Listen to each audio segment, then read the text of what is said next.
Yana Chua, ikaw ba ang pumatay sa biktima?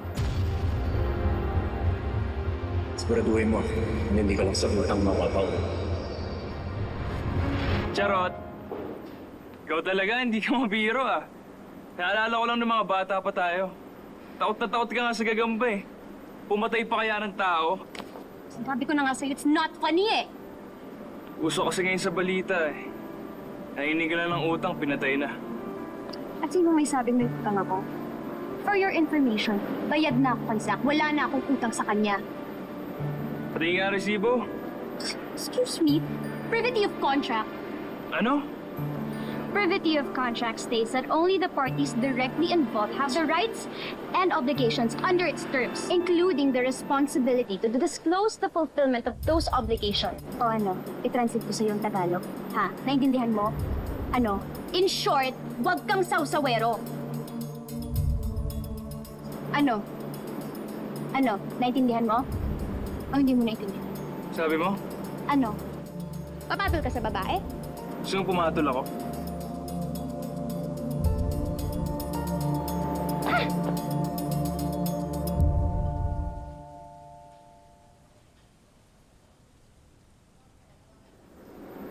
Kalalaki mong tao, pumapatol ka sa babae.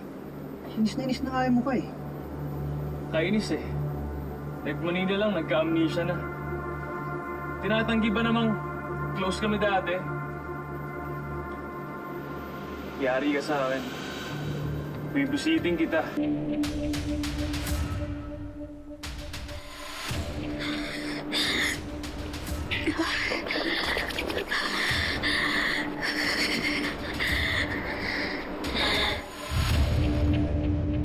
Ngayon, pag nakita ni Coach to, edi natuwa na naman siya sa akin. Tapos, pag natuwa siya sa akin, bibigyan niya ako ng laban.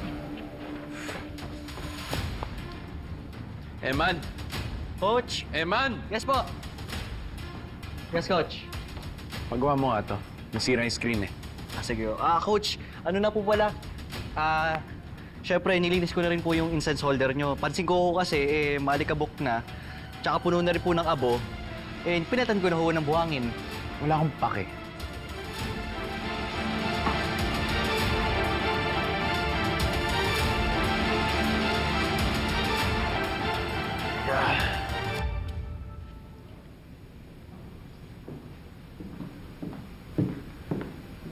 Finally, some good news. Where's my money? Here.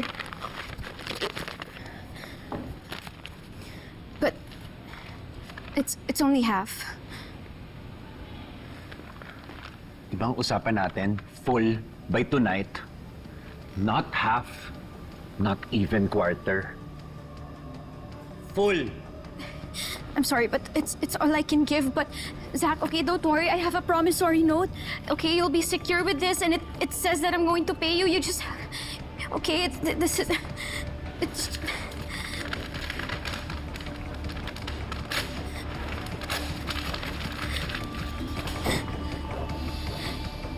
That means nothing to me.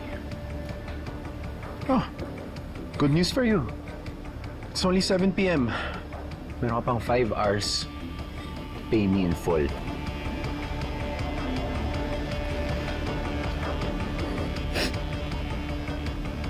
Kasi alam mo na kung ano mangyayari sa'yo.